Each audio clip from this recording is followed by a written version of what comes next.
right, here's my takeaway from Dubai. I never thought I'd go to Dubai. It wasn't even on my bucket list, but here is my takeaway.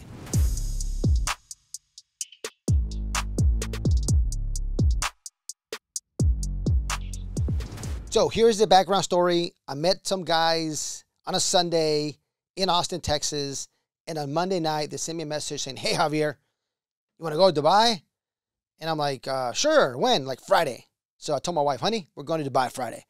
Long story short, we were there on Friday. It was a pretty badass experience. Traveling there in Emirates in business class, you get a lay down, 3-course meal. It was pretty damn nice. 14-hour flight was the best flight of my life. And not just that, but the food was good and the drinks were good. Everything was good about the flight. But when I talk about the flight, let's talk about Dubai. So I had never wanted to go to Dubai, or not because I just didn't, it just never caught my attention, right?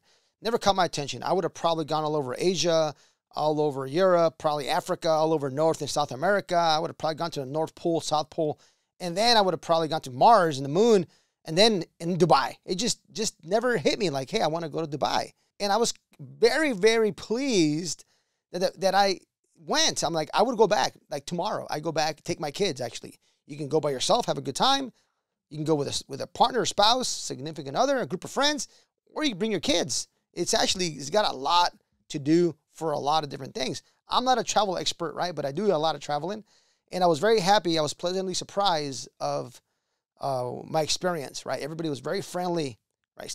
Man, the airport is amazing. Everybody at the airport, everything's like just systematized, automatized. It's so cool. You go through, man, it's not freaking antiquated when you land in the U.S., how they're, for the most part, trying to go through all those customs.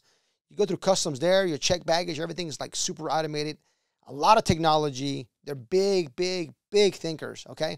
So, again, it was never on my bucket list to go to Dubai, but I'm very happy that I went. What my biggest takeaway was how organized everything is and how they upsell you everything, right? I don't know if it's state-run, like the government runs everything, the government owns everything. I don't really know, but it feels like they do. But every time you go somewhere, you got to take a picture. You got to like exit through the gift shop. It's like going through Disney, but everywhere, right? It's like you go in through the ride and you come out, you got to buy some freaking Pluto or SpongeBob stuff, right? So that's the way it is, right? You go to this tower or you go to this, whatever, this tallest building in the world, which is pretty cool. That was really cool. My ears even popped on top looking down. It was pretty amazing. And they're actually building the tallest building right, like maybe a few miles down the road. That's going to be even taller than that. I wish I could tell you how many feet that was or how many meters it is, but maybe it'll be showing up here how tall, how many meters we have on this. The Caliph, something is called. I don't even know. He'll put the right name on there as well. But it was pretty badass. I loved it. They have a lounge. You can drink, you can eat, you can drink some coffee. I took a nap around the corner because I was so tired because my wife had a checklist of like 2-3 billion things to do while we were there. And we pretty much did all of them except for like one. Okay. And just to give you a heads up, the very first one that we did was the big ass mall that I got lost in. And we got there at 10 a.m. I've never been to a mall in my life at 10 a.m. And she's like, honey, I need to go see Louise. I'm like, who's Louise? She meant Louis Vuitton. So we had to go to that store first. That was the very first stop. But biggest takeaway is how everything is systematized, organized, and they sell you on everything. It's all about making money. There's this kind of a mini World Expo there, like an Epcot in a way, and it's $6 to get in there, like super cheap to get in there.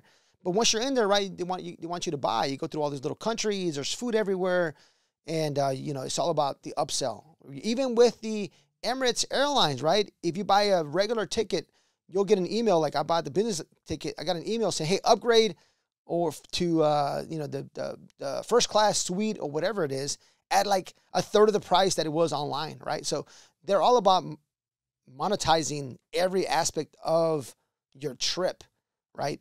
The best Ubers, I mean, everybody had a Lexus or a Tesla. It was nice, very comfortable Ubers.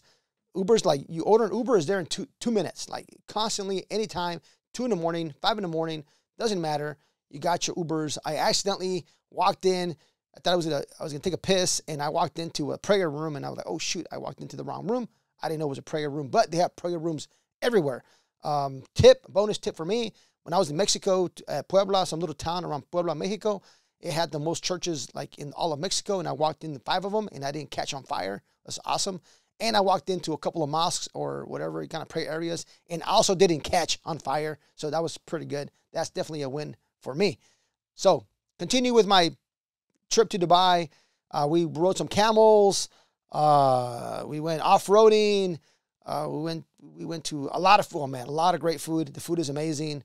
We stayed at a great hotel, went to the beach. We went to the mall. We went to the tallest building in the world, some fountains, a Louis Vuitton showcase. There was so much that we did. I wish I had the list, but we did a lot in 4 days.